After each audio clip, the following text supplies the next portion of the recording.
चिलचिलाती धूप में जब इस समय पर कि हमारे लिए यहाँ चलना मुश्किल हो रहा है, बोलना मुश्किल हो रहा है, कुछ देर के लिए खड़ा होना मुश्किल हो रहा है, उसी में एक उम्मीद हमारे सामने है। हर कदम पर जो ये बरगद के विशाल वृक्ष कुछ दिन बाद तैयार हो जाएंगे, जो बरगद के पेड़ हैं ये कुछ दिनों बाद 5 से 7 साल के अंदर इतने बड़े हो जाएंगे कि यहाँ पर इस क्षेत्र का तापमान अलग हो जाएगा। इस क्षेत्र में जगह जगह पर इस बरगद गार्डन में बहुत सारे बरगद होंगे, सिर्फ छाया होगी और होगा उन मूक पशुओं के लिए चरने के लिए बहुत सारी व्यवस्था। क्योंकि यहाँ पर जो नीचे आप ज़मीन देख रहे हैं, यहाँ पर किसी समय पर विलायती बबूल का जंगल था।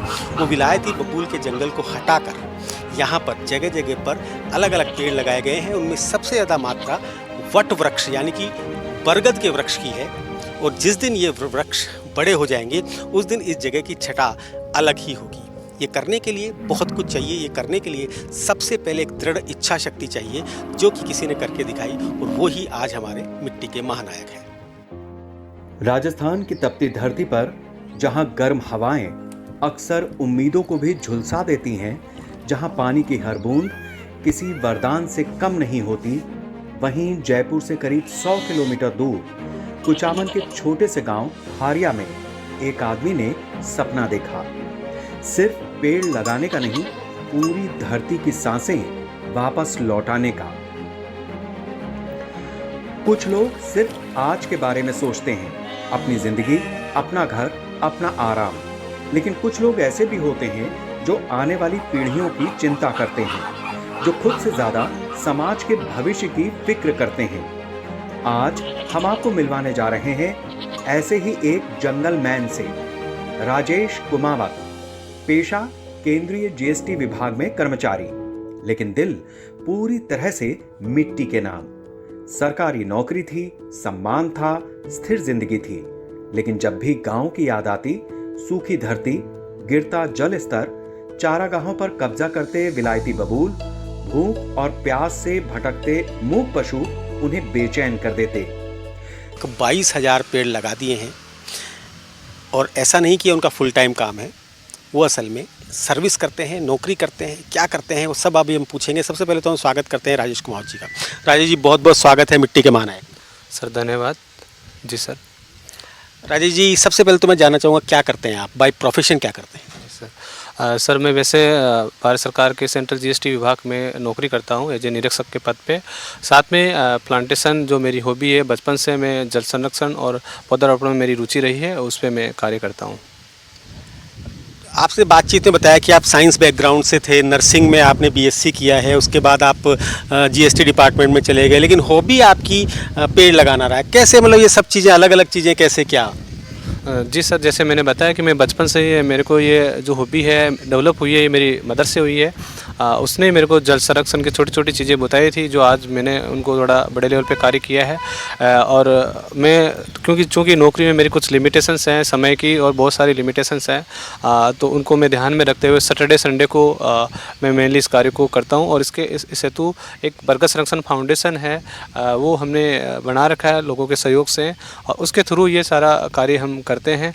और स्टार्टिंग में 2021 में हमने कुछ 20 प्लांट से शुरुआत की थी, और उसके बाद में हमने 2022 में 450 बरगद और 300 अन्य प्लांट लगा के लगभग 300 बीघा लैंड में ये बरगद गार्डन की स्थापना की थी। उसका विश्व रिकॉर्ड भी बना था। आज सारे पौधे पेड़ बन रहे हैं, सभी पौधे ट्री गार्ड के साथ और ड्रिप इरिगेशन के साथ में लगे हुए हैं। जहां भी पोस्टिंग होती, पेड़ लगाते, लेकिन दिमाग में हमेशा एक ही तस्वीर घूमती रहती, अपने गांव को फिर से हरा भरा कैसे बनाया जाए।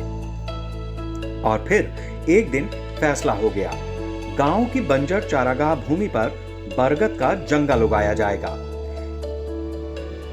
एक 100 साल पुराना बरगद का पेड़ राजेश को बार बार अपनी ओर खींचता था। उसकी छांव में बैठे पशु, चहचहाते पक्षी, राहगीरों को मिलती ठंडी हवा उन्हें एहसास दिलाती थी कि अगर एक बरगद इतना जीवन दे सकता है तो सैकड़ों बरगद पूरे इलाके की तकदीर बदल सकते हैं। 5 जून 2022 विश्व पर्यावरण दिवस, यहीं से शुरू हुआ बरगद संरक्षण फाउंडेशन का सफर। 300 बीघा बंजर जमीन, जहां घास तक नहीं उगती थी, जहां मिट्टी का पीएच 9 से ऊपर जा चुका था, जहां अंग्रेजी बबूल ने धरती को लगभग मृत बना दिया था, वहीं लगाए गए 650 बरगद और साथ में नीम, बबूल, गूलर समेत 1000 से ज्यादा पौधे। फिर लोग ये पूछते हैं कि बरगद को क्यों चुना। इसका प्रमुख कारण ये है कि बरगद धार्मिक, आध्यात्मिक, पौराणिक, आर्थिक और औषधीय रूप से अत्यंत महत्वपूर्ण प्लांट है। इसका हर पार्ट है बहुत ही महत्वपूर्ण है। इसीलिए इसको भारत सरकार ने राष्ट्रीय वृक्ष का दर्जा दे रखा है। इसके साथ में सबसे खास बात है, ये अमर है। इसकी जटाएं निकलती है, वो जटाएं फिर नए एक पेड़ का रूप ले लेते हैं। तो इसकी मतलब एक तरीके से एंडलेस लाइफ है, ये कभी मरता नहीं है। और इसके साथ में भारत सरकार इस पे इसके जो नीचे की जो मिट्टी है उसको एज ए जीवामृत बनाने के रूप में पायलट प्रोजेक्ट के रूप में भी काम करिए, ताकि इन फ्यूचर में ऑर्गेनिक जो खेती है उसमें इसका मिट्टी का उपयोग हो सकता है। तो ये बरगद निश्चित तौर पे हमारा बहुत ही महत्वपूर्ण प्लांट है। पुराने ज़माने में इसको सेंटर ऑफ विलेज लाइफ भी कहा गया है। पुराने ज़माने में न्याय व्यवस्था बरगद के नीचे ही होती थी। और इसके अलावा मतलब पक्षियों का बसेरा इस पर रहता है। इसको कंप्लीट इकोसिस्टम आप कह सकते हैं। लेकिन कहानी यहाँ आसान नहीं थी। पहला प्रयास लगभग टूट गया। राजस्थान की भीषण गर्मी, ड्रिप का पानी जमीन तक पहुंचने से पहले ही उड़ जाता था। असामाजिक तत्व पेड़ तोड़ जाते, जड़ों में तेजाब डाल जाते, ड्रिप काट देते, ट्री गार्ड चुरा ले जाते। पाला ऐसा पड़ा कि -2 से -3 डिग्री तापमान में 2 साल तक पौधे नष्ट होते रहे। लेकिन पेड़ टूटे थे, हौसला नहीं। लोगों ने कहा कि ये ऐसा क्यों कर रहा है, पागल हो गया क्या, इसको तो ये सरकारी नौकरी में है, फिर इसका ये सब कुछ करने की क्यों कर रहा है, इसे क्या करे। बहुत सारे लोगों ने पॉजिटिव नेगेटिव एलिगेशंस वाटेवर जो भी उन्होंने लगाए लोगों ने, क्यों ऐसा क्यों कर रहा है। ये सच है कि मुझे भारत सरकार के एक रेपुटेड विभाग में मैं सेवा करता हूँ, मुझे ऐसी रूम मिला हुआ है, बिल्कुल इसमें भी कोई डाउट नहीं है। लेकिन मुझे ऐसा लगा कि मेरी एक हॉबी है, मुझे देश के लिए कुछ करना है, मुझे आगे बढ़ना होगा। मेरे छोटे से प्रयास से आगे जाके बदलाव होगा। और मैंने छोटे से प्रयास से इसकी शुरुआत की। धीरे धीरे मुझे अन्य लोगों का, स्थानीय सामाजिक संस्थाओं का, गवर्नमेंट का भी अब धीरे धीरे सपोर्ट मिल रहा है। तो धीरे धीरे लोगों का मोटिवेशन अब मिल रहा है, तो इस काम को बढ़ा रहे हैं।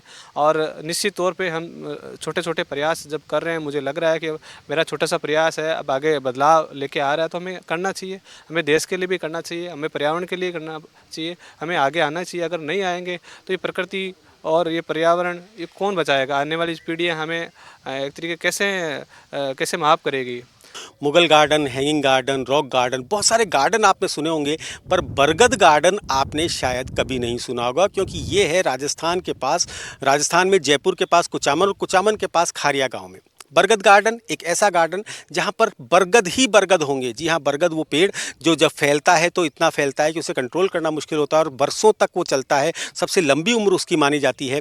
और धर्म के हिसाब से भी कहा जाए तो बरगद के नाम पे बरगद अमावस्या की एक पूजा होती है, जो कि बरगद को राजस्थान की महिलाएँ उसकी पूजा करती हैं। वो सिर्फ इसलिए होता है जिससे कि पेड़ों का महत्व समझ सके।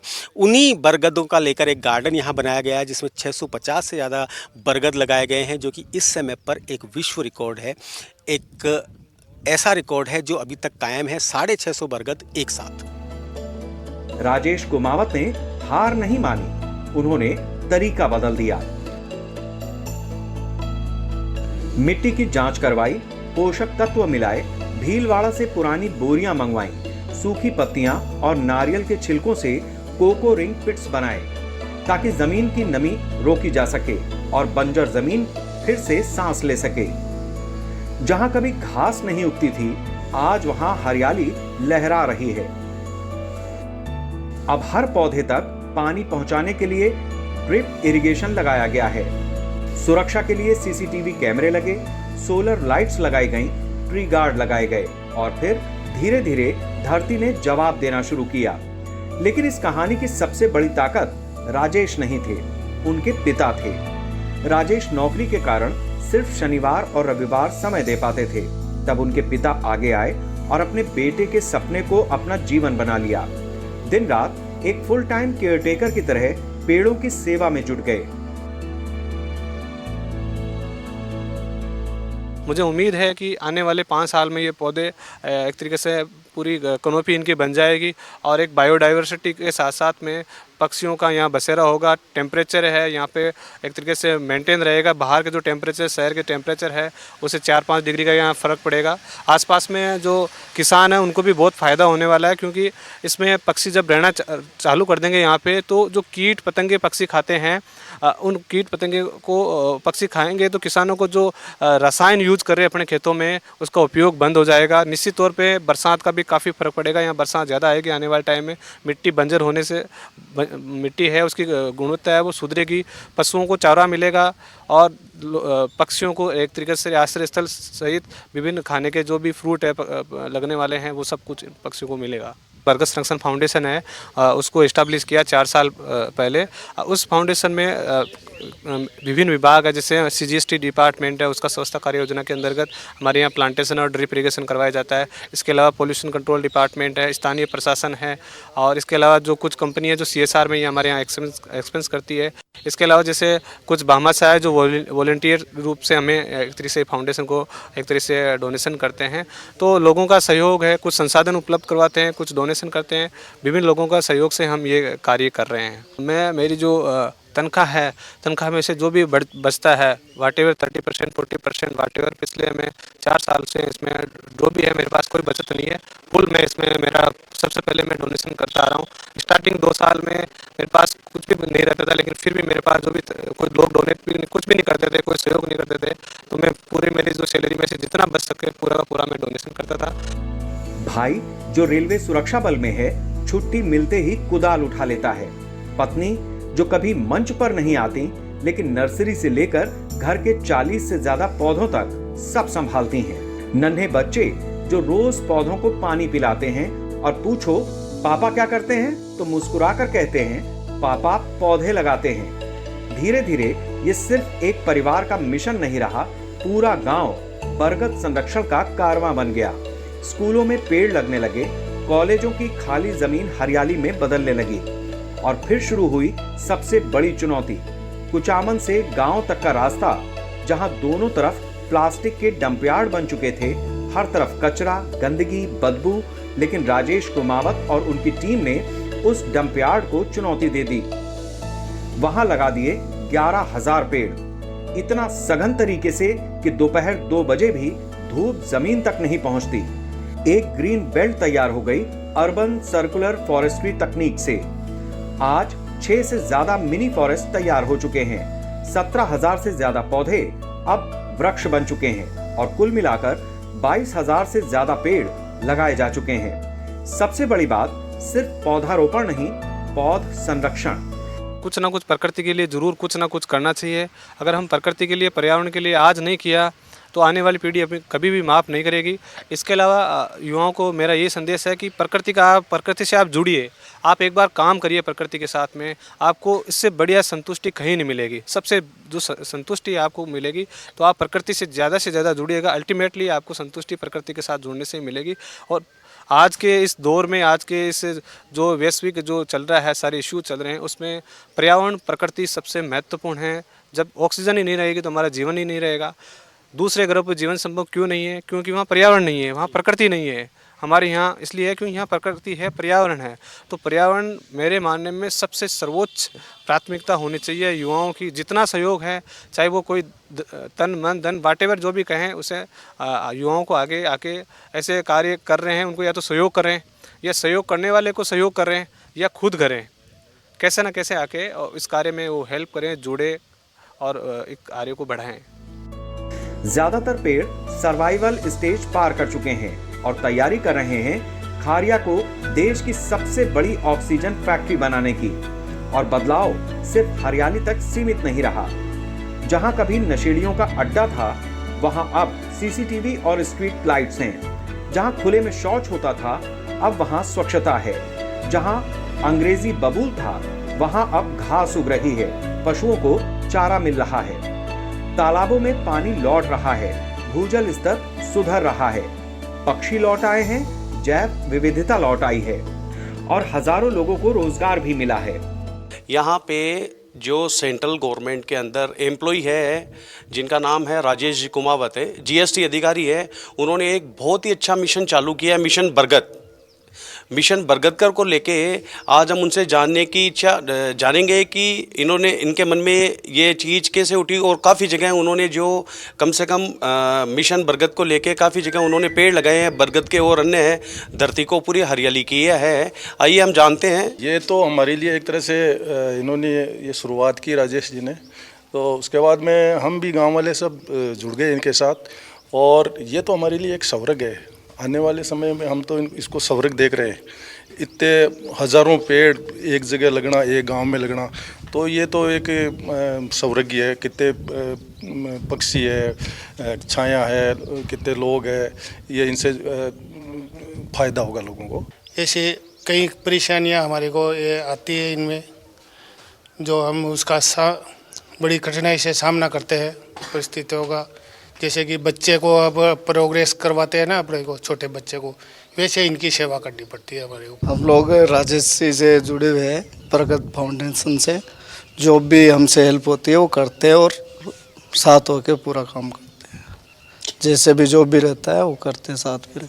यहाँ पे आप जो देख रहे हैं बैकग्राउंड के अंदर, ये 15 महीने पुराना अर्बन सर्कुलर फॉरेस्ट है। और यहाँ पे ये हमने 15 महीने पहले जो लैंड था वो एकदम यहाँ पे जो डिग्रेडेड लैंड था, यहाँ पे प्लास्टिक के ढेर लगे हुए थे और एक लवणीय भूमि है। तो यहाँ पे जो स्वच्छ भारत अभियान सेकंड के अंतर्गत जो प्लास्टिक यहाँ से हटाया गया, तो ये लैंड जो रिमूव हुई, अच्छी लैंड जो निकल के आई। और उसके बाद में हमने भी अपने प्रयास से यहाँ से प्लास्टिक का कचरा हटाया। उसके बाद में इस जो लैंड है उसको हमने इसको फर्टाइल बनाया कि यहाँ पे हमने 2 फीट तक इसकी पहले डिगिंग की। उसके बाद में इसमें जो है कि ऑर्गेनिक वेस्ट मिलाया, जिसके अंदर नारियल के छिलके हैं, पत्तियां हैं। उसके अलावा यहाँ पे जो इसके दूसरी बढ़िया जो सोइल है उसकी मिक्सिंग करी। उसके बाद में प्लांटेशन किया। तो प्लांटेशन भी हमने यहाँ पे जो लोकल जो अवेलेबल प्लांट्स है उनका यहाँ पे हमने लिया, न कि इन्वेजिव जो बाहर की स्पीसीज़ हैं, ताकि यहाँ पे जो है कि एक बायोडाइवर्सिटी डेवलप हो पाए। राजेश कुमावत का विजन साफ है, न्यूनतम पौधारोपण, अधिकतम पौध संरक्षण, वेस्ट मटेरियल का उपयोग, महिला सशक्तिकरण, विद्यार्थियों में पर्यावरण चेतना और हर सपना हर शहर में पॉकेट फॉरेस्ट बनाने का। राजेश कहते हैं उन्हें ये संस्कार अपनी मां गीता देवी से मिले। घर में 25 साल से एक नियम है, एक बूंद पानी भी बर्बाद नहीं होगा। शायद यही वजह है कि आज एक आदमी का जुनून पूरे इलाके की पहचान बन चुका है। बरगद गार्डन की जो ये प्रेरणा है, बरगद गार्डन का जो आइडिया है, ये भले ही राजेश जी के दिमाग में उगा हो, पर उसे धरातल पर समेटने वाले या धरातल पर लाने वाले या उसे प्रैक्टिकल रूप से आज आप सबके सामने लाने वाले नेत्राम जी हमारे साथ इस समय मौजूद हैं। और जो कि इस समय पर आप देखेंगे, जितना भी आप अभी वीडियो में हमारे साथ पेड़ देख रहे हैं, उन सब पेड़ों को उनको देखना, उनको पानी देना, उनकी रक्षा करना, बरसात के तूफान के टाइम पर यहाँ आ जाना, ये सब काम इनका है। आइए सबसे पहले तो स्वागत करते हैं सर, बहुत बहुत स्वागत है आपका आज की खबर में। नमस्कार। नमस्कार जी। जी क्या करते हैं बताइए मुझे ये थोड़ा सा। यही पेड़ पौधों की देख रेख केयर करते हैं जी। इनको देखना संभालना यही कर रहे हैं। एक छोटा सा आगे 2021 को शुरू किया हमने पर्यावरण के क्षेत्र में, तो आज तक ये चल रहा है और आगे जाके और बड़ा करने का प्लान अपना। कितने पेड़ अब तक उग चुके हैं अपने? सारे पेड़ है 22,500। 22,500 पेड़। तो इन सब की आप कोशिश करते हैं कि सब तक आप पहुँचें, सबको पानी दें, सबका ध्यान रखें? हाँ, सबको ही ध्यान रख रहे हैं जी। और कितना समय हो गया ये सब करते हुए? 2021 को शुरू किया था। 2021 को शुरू। सवेरे 6 बजे से शाम को 8-9 बजती है जी रोज। सिर्फ यही काम करते हैं? यही काम करते हैं बस। कभी पानी कहते निराई गुड़ाई, कभी कुछ सारा काम देखना पड़ता है, रिप्लेसमेंट वाला। यही सपना ऐसा है, सक्सेस करना, उनको बड़ा करना, हरा भरा करना पड़ेगा। कुछ अमन को, किशनगढ़ को, कोटा को, खारिया ईरानी को, यही अपना सपना है। जी हाँ, ये एक ऐसा सपना है जो सपना सुनने में थोड़ा सा मुश्किल लगता है। मुश्किल इसलिए क्योंकि आजकल के जो हालात हैं, पानी नहीं है, धूप इतनी ज़्यादा है, जानवर उन्हें खा जाते हैं, दिखने में मुश्किल लगता है। पर इस मुश्किल से टास्क को इजी कर रहे हैं ये लोग। और ये सब लोग मिलकर, आपने देखा बहुत सारे लोग इनके साथ जुड़े हुए हैं, ये सब लोग मिलकर कोशिश कर रहे हैं कि किसी तरीके से हर जगह पर एक पेड़ मौजूद हो, हर जगह पर एक ऐसा पेड़ मौजूद हो जो कि भविष्य के लिए हम लोग यहाँ पर उगा रहे हैं। कभी बंजर कहलाने वाला खारिया आज बरगद नगरी बनने की राह पर है। ये सिर्फ पेड़ों की कहानी नहीं है, ये उस सोच की कहानी है जो कहती है अगर इरादे जिंदा हों तो रेगिस्तान में भी जंगल उगाए जा सकते हैं। गांव हमारी संस्कृति के संरक्षक हैं, गांव हमारी प्रकृति के संरक्षक हैं, गांव जल के संरक्षक हैं और गांव ही इस मिट्टी के संरक्षक हैं।